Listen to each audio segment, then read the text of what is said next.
Bom dia, bom dia, paz do Senhor, como vocês estão, como tem passado? Hoje foi o dia que o Senhor fez, vamos nos alegrar nele. Hoje nós vamos continuar lendo o livro de Gênesis. Vamos lá, vamos começar? Hoje nós vamos ler Gênesis capítulo 9. Bom dia, meu povo. Vamos lá. Gênesis capítulo 9. Aliança de Deus com Noé. Deus abençoou Noé e seus filhos, dizendo-lhes: sejam férteis, multipliquem-se e encham a terra. Todos os animais da terra tremerão de medo diante de vocês. E os animais selvagens, as aves dos céus, as criaturas que movem rente ao chão, os peixes do mar, eles estarão entregues em suas mãos. Tudo o que vive e se move servirá de alimento para vocês. Assim como lhes dei vegetais, agora lhes dou todas as coisas. Mas não como carne com sangue, que é vida. Todo aquele que derramar sangue, tanto homem quanto animal, pedirei contas a cada um e pedirei contas da vida do seu próximo. Quem derramar sangue do homem pelo homem, seu sangue será derramado, porque a imagem de Deus, o homem foi criado. Mas vocês sejam férteis e multipliquem-se, espalhem pela terra e proliferem nela. Então disse Deus a Noé e a seus filhos que estavam com ele: vou estabelecer a minha aliança com vocês e com os frutos descendentes e com todo ser vivo que está com vocês, as aves, os rebanhos domésticos e os animais selvagens, todos os que saíram da arca com vocês, todos os seres vivos da terra. Estabeleço uma aliança com vocês. Nunca mais será ceifada nenhuma forma de vida pelas águas de um dilúvio. Nunca mais haverá dilúvio para destruir a terra. E Deus prosseguiu: este é o sinal da aliança que estou fazendo entre mim e vocês, com todos os seres vivos que estão com vocês, para todas as gerações futuras. O meu arco que coloquei nas nuvens será o sinal da minha aliança com a terra. Quando eu trouxer as nuvens sobre a terra e nela aparecer o arco-íris, então me lembrarei da minha aliança com vocês, com todos os seres vivos de todas as espécies. Nunca mais as águas se tornarão um dilúvio para destruir toda forma de vida. Toda vez que o arco-íris estiver nas nuvens, olharei para ele e me lembrarei da aliança eterna entre Deus e todos os seres vivos de todas as espécies que vivem na terra. Concluindo, disse Deus a Noé: este é o sinal da aliança que estabeleci entre mim e toda forma de vida sobre a terra. Os filhos de Noé. Os filhos de Noé, os que saíram da arca, foram Sem, Cã e Jafé. Cã é o pai de Canaã. Estes foram os 3 filhos de Noé, que a partir deles toda a terra foi povoada. Noé, que era agricultor, foi o primeiro a plantar uma vinha. Ele bebeu um vinho, embriagou-se e ficou nu na sua tenda. Cã, o pai de Canaã, viu a nudez de seu pai e foi contar para os seus 2 irmãos que ele estava do lado de fora. Mas Sem e Jafé pegaram a capa, levantaram sobre os ombros e andando de costa para não verem a nudez do seu pai, cobriram-no. Quando Noé acordou do efeito do vinho, descobriu que o seu filho caçula lhe havia feito, disse: maldito seja Canaã, escravo de escravos, para os seus irmãos. Disse ainda: bendito seja o Senhor Deus, o Deus de Sem. Seja Canaã o seu escravo. Amplie Deus o território de Jafé. Habite nas tendas de Sem. E seja Canaã escravo. Depois do dilúvio, Noé viveu 350 anos. Viveu ao todo 950 anos e morreu. Esse texto é um texto que ele dá uma diretriz para várias coisas que aconteceram na história. Primeiro, Deus fala da primeira instrução que um homem não tem que matar um homem. Uma pessoa não tem que matar uma pessoa. Não, antes disso tudo, ele ainda dá instrução sobre como comer, né? Até o Antigo Testamento, eles não comiam certos tipos de animais. Só que lá em Atos, capítulo 10, diz, quando vai descendo uma tenda, numa visão a Pedro, o que Jesus diz a ele? Pedro, mata e come. Você não pode te tornar impuro que eu purifiquei. Então é por isso que hoje a gente é livre para comer o que a gente quiser da terra, né? Todos os animais que a gente quiser. Mulher, se eu comer carne de jacaré, vão me prender. Talvez te prendam. Mas diante de Deus você é livre. Você é livre para comer. Por exemplo, se eu quiser comer carne de cobra, cuidado com veneno, tô fora. Tem gente que come carne de cobra, hein? Mas Deus deu uma instrução. Aí você pergunta para mim, Poliana, por que Deus deu essa instrução? Mas não comam carne com sangue, que é vida. Ao todo aquele que derramar sangue, tanto homem quanto animal, pedirei contas, a cada um pedirei conta da vida do seu próximo. Porque antigamente não tinha como fazer uma separação direita das condições de alimento e tudo. Deus sempre fez algo por proteção. Assim que Jesus morre e ressuscita, ele dá uma nova orientação acerca da comida, acerca da carne. E ele diz, mata e come. Tanto é que os discípulos, os apóstolos, né? Os discípulos de Cristo, eles falavam, eu não posso comer isso. E Jesus falava, mata e come. Tem que matar e comer. Tá puro. Através do meu sangue. O sangue dele não é mais derramado para alimento, né? Como adoração. Porque o meu sangue purificou ele. Porque existiam animais que eram feitos para adoração. Só que o sangue de Cristo purificou esses animais e nos deu a liberdade de comer todos os animais. Vamos lá. Quem derramar sangue do homem, pelo homem, seu sangue será derramado, porque a imagem de Deus, o homem foi criado. Presta atenção, quem é que vai matar um homem? É que tá com muita raiva, né? Tô com uma raiva aqui, não é assim? Ninguém vai matar, deixa eu matar alguém, que coisa legal, que alegria no meu coração. Eu vou matar uma pessoa, isso não existe. Você sabe por que é um absurdo a gente se irar contra alguém? Porque quando a gente se ira, né, sente uma ira com ódio de alguém, porque existem dois tipos de ira. Um tipo de ira que ela se chama ira irascível, que é aquela que nos impulsiona a vencer, que nos impulsiona a seguir em frente. Essa ira é uma ira boa, como se diz, né? E existe a ira do ódio. Essa ira do ódio é que nos movimenta a fazer coisas odiosas, como, por exemplo, matar alguém. Mas ainda temos a ira odiosa, que é quando a gente rejeita uma pessoa, que é quando a gente toma ódio daquela pessoa, é quando a gente deixa aquela mágoa vir assim na frente das circunstâncias sobre aquela pessoa. Então a gente simplesmente odeia. A gente não quer. Entende? Que a gente não quer, a gente odeia. E a gente simplesmente sente rancor dessa pessoa. Se possível, mataríamos. Se possível. Então, quando no seu coração, se possível, você exterminaria aquela pessoa da face da terra. Jesus diz, existem pessoas que você exterminaria da face da terra, se possível? Tem, né?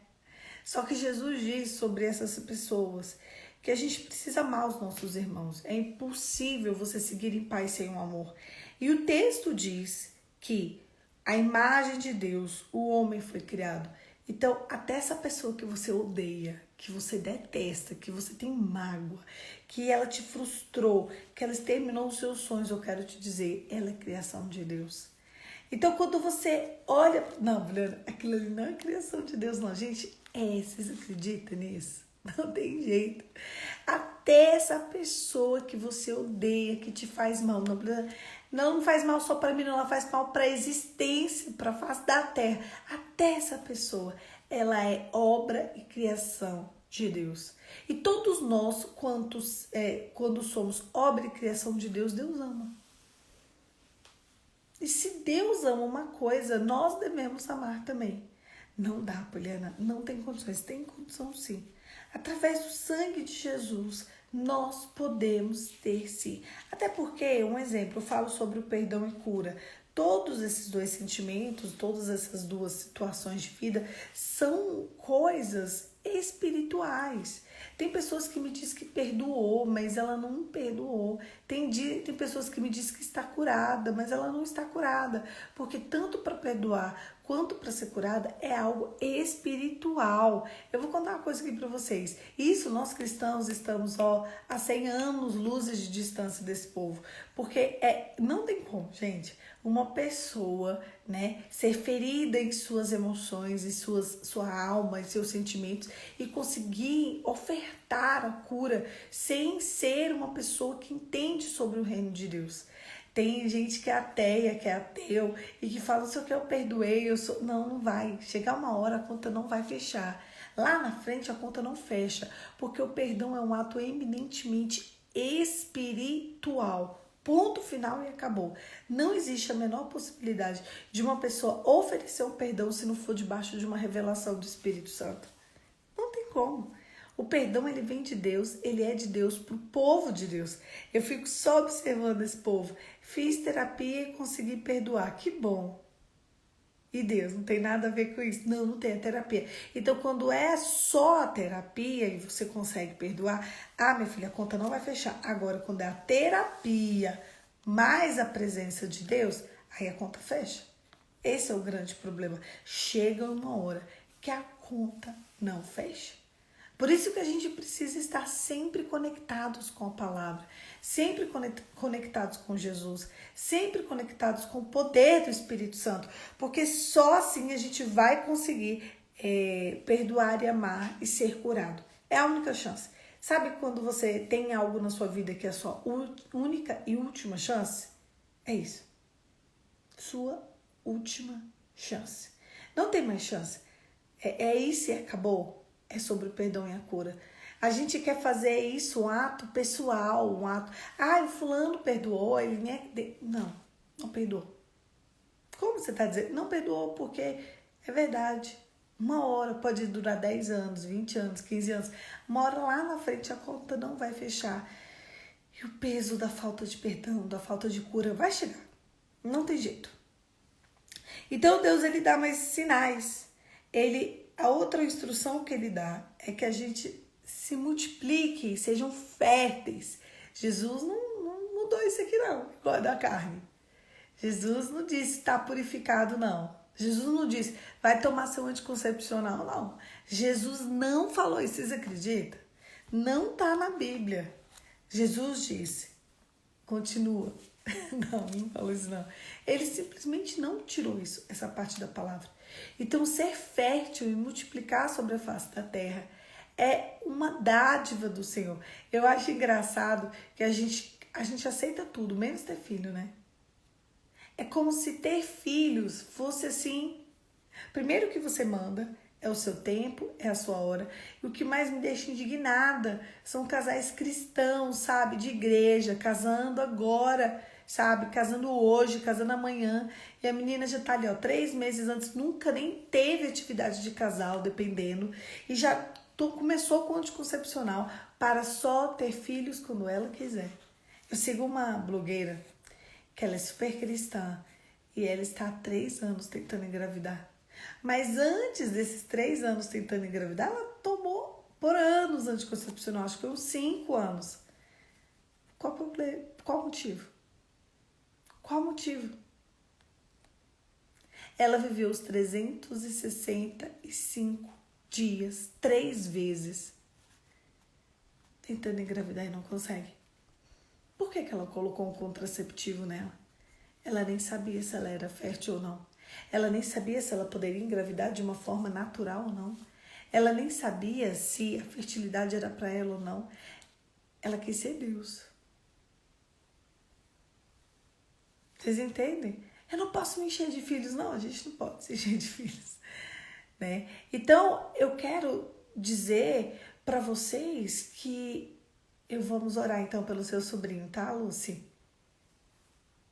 Tá bom, a gente vai orar por ele. Então eu quero dizer para vocês que a gente precisa de saber qual é a vontade de Deus. Saber que horas que é a vontade de Deus. Saber em que momento que é a vontade de Deus. Vocês entendem? A gente quer dominar, a gente quer mandar, a gente quer, sabe? Agora é a minha hora, agora é o meu momento. E é o momento de Deus. Você perguntou? Deus, agora é o momento de ser a madre? Ou agora é o momento de eu ser fecunda? Olha, na minha visão, agora não é momento de nada. Mas e na sua, Senhor? Vocês submeteram essa vontade ao Senhor? Ou está acontecendo um monte de bagunça na sua vida porque você está achando que você é Deus? Porque quando você age como Deus, você não precisa de Deus. Existem áreas na nossa vida que a gente age como Deus. Aí a gente não precisa de Deus. E aí ele se afasta. E aí começam os problemas. Aí a gente quer Deus, mas a gente continua agindo como Deus. E ele não vai vir. Deus, ele ama o coração humilde, contrito e quebrantado. Ele vai resistir aos soberbos. Será que a sua falta de resposta não é porque você é um soberbo e você nem consegue perceber isso? Você já perguntou isso para Deus? Será que eu estou sendo soberbo? Será que o meu coração está determinando e mandando tudo que é em mim e de mim e tudo que concerne a mim? Você já se questionou? Você já fez essas perguntas profundas? Ou até hoje as suas orações se resumem em Deus me dá, Deus eu quero, Deus me dá, Deus eu quero. Essas orações de Deus me dá, Deus eu quero, não faz sentido para Deus. Orações respondidas são aquelas que fazem com o coração, com humildade, com verdade, com sinceridade.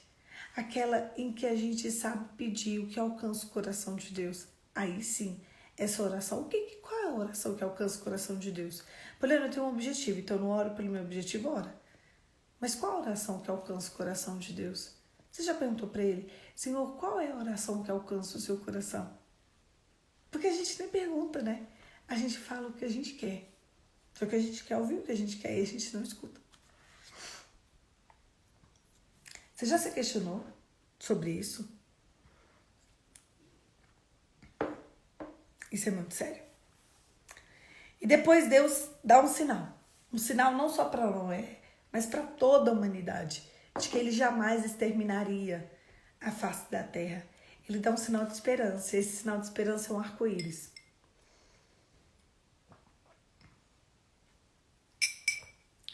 O arco-íris, na verdade, é um dos maiores símbolos cristãos que a gente tem. Eu sei que outras pessoas se apropriam dele para tomar posse e para fazer referência a coisas que não são de Deus. Mas o arco-íris para nós é o maior sinal de esperança de Deus, dizendo que Deus não vai exterminar a humanidade nunca mais com o dilúvio. Quando ele viu aquilo ali, ele falou, nunca mais eu vou exterminar isso daqui. E é o maior sinal de Deus para nós. Todas as vezes em que vem um arco-íris do céu, é Deus falando, eu afirmo o que eu falei, eu afirmo minha aliança, eu não vou exterminar a humanidade com água. Eu não vou, tá aqui. Então hoje, 2022, ainda tem um arco-íris para Deus dizendo pra gente, eu não vou exterminar a humanidade. Eu não vou exterminar a humanidade. Eu não vou exterminar a humanidade com fogo ou com água. Eu não vou jogar um dilúvio a ponto de exterminar o mundo inteiro. E assim tem acontecido desde então. E a última parte é uma parte muito séria. É que haviam 3 filhos de Noé, Cã, Sem e Jafé. E o filho de Cã, filho de Noé, o Cã, ele viu o pai dele bêbado. Agora vocês imaginam a situação dele. Cã viu o pai bêbado, ao invés de cobrir as vestes dele, as vergonhas dele, ele estava bêbado e nu. Agora vocês imaginam, gente, como é que estava uma pessoa bêbada e nua? Vocês imaginam o que ele estava fazendo, sabe? Existem traduções que dizem que ele foi caçoar do pai. Outras dizem que ele foi expor o pai. Aqui nessa minha diz que ele foi chamar os irmãos. Na verdade, ele foi chamar os irmãos, para os irmãos rirem. Não foi assim, deixa eu chamar os meninos para eles me ajudarem que eu não sei como agir. Não, ele foi chamar, o pai tá bêbado, e olha que horror, que vergonha. Só que você sabe que isso aconteceu? Isso fez com que Cã se tornasse escravo dos irmãos. Quem é Cã? O pai de Canaã. Daqui a pouquinho, Abraão vai para a terra prometida. Aonde é a terra prometida, gente? Canaã. Falei para vocês que essa parte era extremamente importante. Você sabe por que o povo se tornou escravo no Egito? Um irmão se tornando escravo do outro. Cã sem Jafé. Cã se tornou escravo dos irmãos justamente porque ele foi caçoar do pai. Tem noção? Vocês perceberam que são questões geracionais? Vocês viram? Centenas de anos depois, Canaã se tornou escravo no Egito. Daqui a pouquinho a gente vai ver a história de José do Egito. E daqui a pouquinho a gente vai ver a vitória dele. Mas vai começar uma história de derrota. E uma história de que eles ficaram sendo escravos naquela terra por muito tempo. E eles foram escravos naquela terra por muito tempo. Simplesmente porque Cã foi caçoar do pai. Foi rir da cara do pai. Ele foi chamar os irmãos. Só que o que os irmãos fizeram? Eles pegaram a capa do pai, não olharam o pai nu e vestiram o pai. O amor encobre multidão de pecados. O verdadeiro amor lança fora todo medo. Quando Sem e Jafé vê o pai nu, podre, bêbado, vulnerável, eles não riem do pai, eles não sentem ódio do pai. Quantas vezes você vê alguém podre, nu, vulnerável, bêbado, fedendo, e você quer caçoar daquela pessoa, você quer ter ódio daquela pessoa, você quer repudiar aquela pessoa, você quer agir como Cã.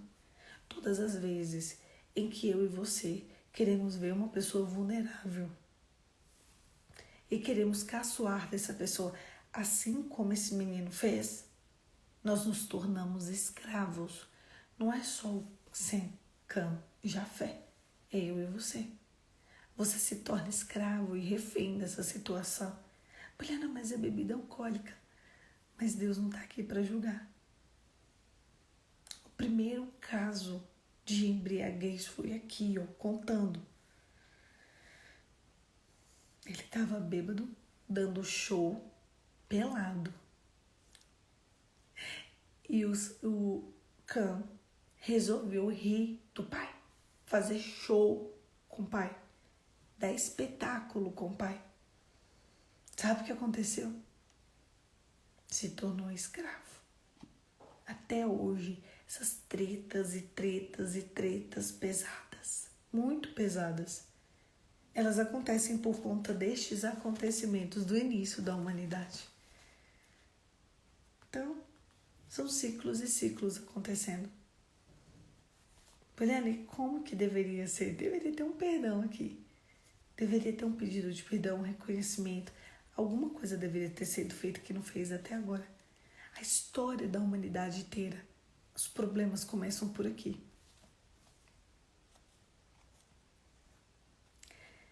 Quem caçoa de um vulnerável pode se tornar escravo dele.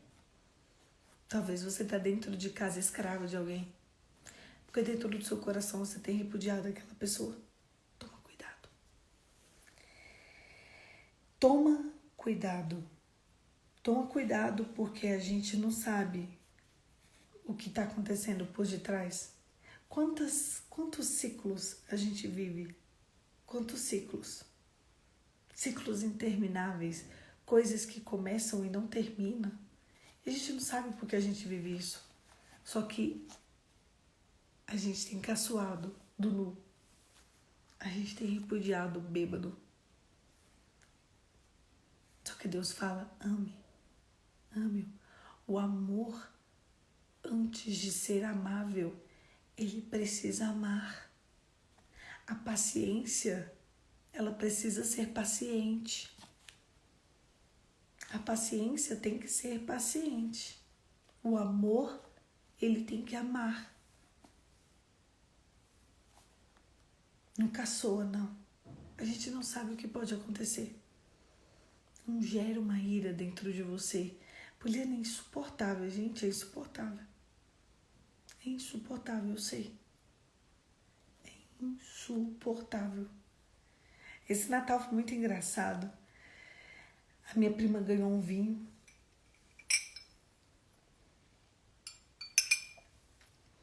E ela decidiu abrir o vinho e deixou em cima da mesa. Ela ganhou de um cliente dela, eu acho. Então, quando eu desci para o jantar de Natal, o vinho já estava sobre a mesa e ela já tinha colocado 2 dedinhos de vinho para ela. Aqui tinham mais de 30 pessoas. Minha família é grande, tá? Bem grande. Tava todo mundo zoando da cara dela, chamando, dizendo que ela ia ficar bêbada, com um dedo de vinho, gente. As pessoas estavam rindo dela. Você vai ficar bêbada, não sei o que. Gente, eu abri o vinho pra vocês experimentar. A quantidade de pessoas, cada um tomar meio gole, né? Ninguém bebeu. O vinho está na geladeira intacto até agora. Mas houve tempos nesta casa em que natais foram destruídos pelo álcool. Houve tempos em que essa família, que eu faço parte, não tinha paz por conta de bebida alcoólica. A Aline estava aqui, não foi, Aline? Foi muito engraçado. Ela pegou o vinho, eu vi que ela pegou no copo. Você vê o tanto que as pessoas não sabem beber aqui, que ela estava tomando vinho no copo de plástico. Eu não falei, foi nada. Eu só observei. Ela tomou vinho no copo de plástico. Você vê. Ela queria experimentar o vinho dela, gente. Ninguém, não foi? A Aline foi muito engraçada. A gente ali brincando e ela tava rodando bingo e a gente falou, isso aí é esse vinho que você tá rodando, tomando. Ah, ela tomou um gole de vinho, gente. E a gente brincando ali. Mas muitos natais antes de eu nascer. E até quando eu era bem pequenininha, eu lembro deles, muito tristes. Preparava-se comida, preparava-se a bebida, comprava-se presentes e não tínhamos paz. Isso foi até eu ter uns 6, 7 anos de idade. Não tínhamos paz. E até eu, com a vida adulta, a gente ficava assim, ó. Fala baixo, não grita. Não grita. O meu avô, ele era alcoólatra do último grau. Do último grau. E hoje, ontem, ele tava com dificuldade de sentar na cadeira. Ele levou muito tempo para conseguir sentar na cadeira. Aí o Matheus, meu primo, com toda a paciência do mundo, fazendo ele sentar na cadeira. E ele sentou. Aí depois ele não sabia o que tinha que fazer. Aí o Matheus deu um copo de água e colocou na mesa. Eu falei, Matheus, se você não der na boca dele, ele não vai tomar. Ele, mas eu sirvo coca. Ele toma. Eu falei, é coca. Meu filho, é coca. Aí ele não tomou. E o Matheus foi lá e deu na boca dele. Ele pô olhando. Eu falei, meu filho, se é água, tem que dar na boca. Daqui a pouquinho, o Matheus fez o prato de comida dele. A Maiane estava aqui. Maiane é minha prima, ela é enfermeira. E ela subiu porque achou que ele estava hipoglicêmico. E estava mesmo. Porque ele perde a temperatura muito rápido, né? Muito idoso. Ela começou, vô, come. Ela ficou 5 minutos. Vô, come. Vô, come. Vô, come. Ele não comia. Então ela cortou toda a comida dele, bem pequenininha, igual a gente faz para criança. Para criança mesmo, bebê. E começou a dar na boca dele. Só que eu comi, eu lavei a louça. E eu vi que ela estava fazendo isso. E eu vi que ela sentava, colocava uma colher de comida na boca dela, levantava, ia até onde ele estava, na outra mesa, e dava uma colher de comida na boca dele. Aí eu falei, olha, eu terminei de lavar a louça, você quer que eu continue a missão? Ela falou, quero. E ali eu levantei e fui terminar de ajudar ela, né, com ele. E ali eu terminei, e aí ele falou pra mim, eu não quero mais, Poliana, tá bom. peguei e tirei a comida. Mas olha a quantidade de pessoas que se envolveram para dar um almoço para ele. Um almoço. Antes de eu sentar, Antes de eu sentar, o Mateus já estava na missão de tentar fazer ele sentar aqui também, meu primo. E hoje, precisa de se ter muito amor, muito carinho e muito respeito por ele. A única coisa que ele sabe fazer o dia inteiro é ser cuidado. Não existe uma pessoa nessa casa que não pode exercer a caridade, o amor e a benevolência com ele. Sendo que é uma pessoa que já destruiu muitos natais. Muitos natais. O que é o amor para vocês? Como funciona o amor para vocês? De que forma funciona o amor para vocês? Até onde vai o amor para vocês? Como é exercido o amor? Se minha avó tivesse abandonado ele lá atrás, ou decidido se separar, como muitas vezes e muitas pessoas sugeriram ela, como seria hoje? Ele foi tomar um sol lá do lado de fora ontem, e quando ele faz isso, ele perde muita água, porque ele é muito idoso, gente, é muito diferente. E depois ele foi lá para o escritório do meu tio, e estava frio, por isso que ele ficou hipoglicêmico com a boca roxa. Foi uma questão de 15 minutos. Daqui a pouquinho sobe a Maiane para pegar vários aferidores, aí desce, vê, começa a dar comida, começa a fazer isso, começa a fazer aquilo. Um dá, outro arruma. Como seria a vida dele hoje? Onde ele estaria? Se as pessoas não tivessem respeitado ele, independente da miséria dele. Se as pessoas aqui nessa casa não tivessem amado ele. Ontem eu senti muita compaixão pela vida dele. Às vezes, quando a gente vê uma pessoa, a gente quer ir embora. Vai embora. Ele é alcoólatra. Ele tá fedido. Ele tá falando besteira. Quando ele sentou na cadeira, ele começou a variar ontem. Variar mesmo.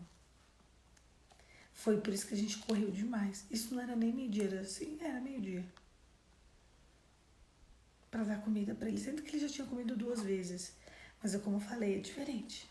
O idoso é diferente. Eles caem muito rápido. Tá bem, que meia hora não tá.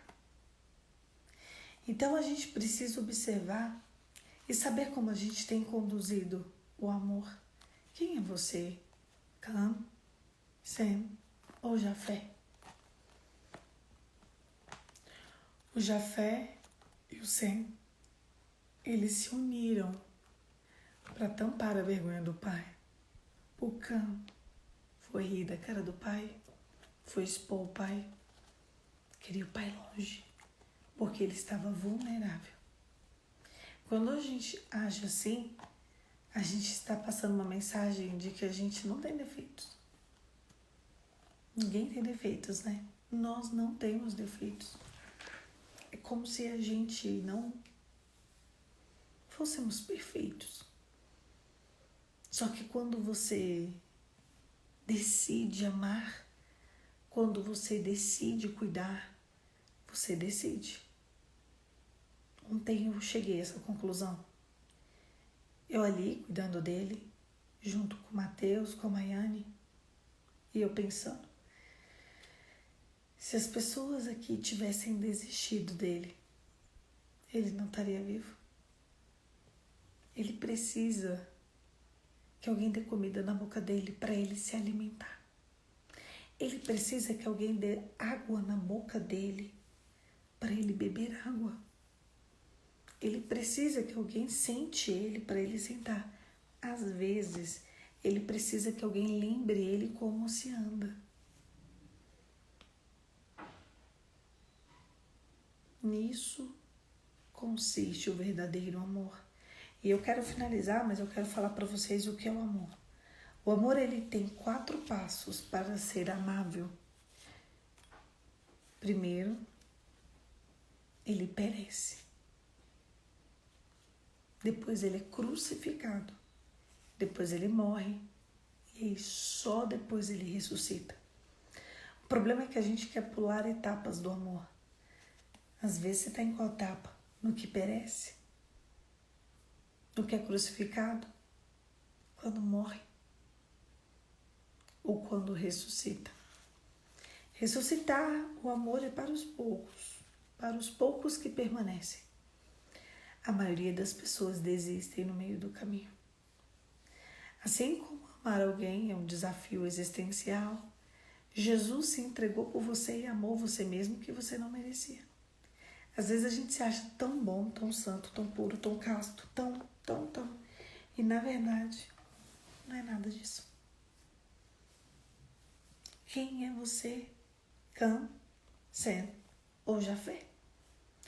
Feche os seus olhos e vamos orar. Pai, em nome de Jesus, eu quero te apresentar o nosso coração. Eu quero te apresentar a nossa vida, as nossas histórias. Senhor, arranca de nós todo o egoísmo, toda maledicência, a nossa vida, a nossa história. Sabe, a nossa essência é ser irmãos. A bondade vem do Senhor, para o Senhor e por causa de Ti. Nos ajude, nos realinhe, nos faça ver as nossas circunstâncias com uma ótica de Deus. Nos faça ver a nossa vida, a nossa história, como a vida e a história de Deus. Eu não estou aqui dizendo que as pessoas são obrigadas a sofrer o tempo todo, mas o desejo do meu coração é que pessoas aprendam a amar. Aprendendo a amar, elas vão ter compaixão do nu e do vulnerável. Nos ensine a ser como Cristo quer que a gente seja. Nos ensine, nos inspira. Nos faça ir além, em espírito e em verdade. Ainda diante de Ti, eu quero colocar o sobrinho dessa seguidora da Lucy. Ele tem 9 meses, ele está na UTI. Deus é o Deus que pode dar uma ordem agora e tirar ele desse lugar. Tirar ele com vida, tirar ele bem. Que se faça nele a Tua vontade, o Teu propósito. Eu sinto que ele é um testemunho na Tua presença, Senhor. Cumpra esse testemunho, fortaleça os pais, fortaleça a família, que ele sirva para a glória de Deus, que quando as pessoas olharem a história dele, eles possam perceber e ver a história de um menino que desde cedo já teve uma experiência com Deus. Em nome de Jesus, amém. Amém, queridos. Ai, o que é o amor para você?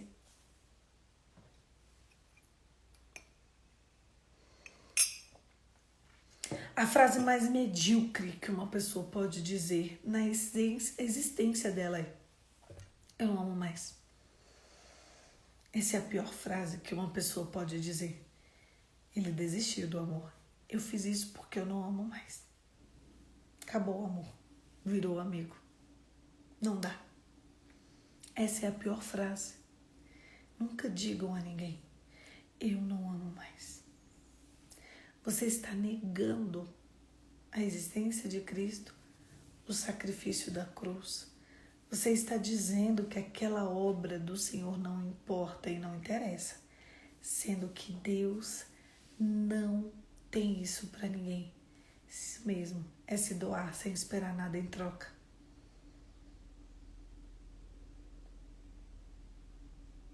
Só alcança a misericórdia quem passa pelos 4 passos do amor. Qual é? Vocês lembram? Eu falei 2 vezes aqui, hein? Quais são os 4 passos do amor? Qual, gente? Primeiro, eu também creio, Lucy. Sofre, quer perecer, tudo crê, quer crucificar, tudo espera a morte. E ele ressuscita. Amor, tudo morrer. Vai, o próximo. Primeiro é perecer, crucificar, padecer, que é perecer, crucificar, morrer e depois ressuscitar. Perecer, crucificar, morrer e ressuscitar. Nisso consiste o amor. Quando você fala, eu não amo mais, talvez você esteja deixando o amor morrer. E aí é hora de ter paciência para ele ressuscitar. É isso. Um beijo, fica com Deus e até amanhã. Amanhã, 5h45, a gente está aqui para conversar mais um pouquinho sobre Gênesis. Gênesis é muito bom, gente. Eu amo o livro de Gênesis. Ele explica várias tretas mundiais. Ixi, a gente não precisa de Netflix, a gente não precisa ver jornal, a gente não precisa de nada disso. Sabe o que a gente precisa? Do livro de Gênesis. É isso mesmo, perecer, crucificar, morrer e ressuscitar. Um beijo, fica com Deus e até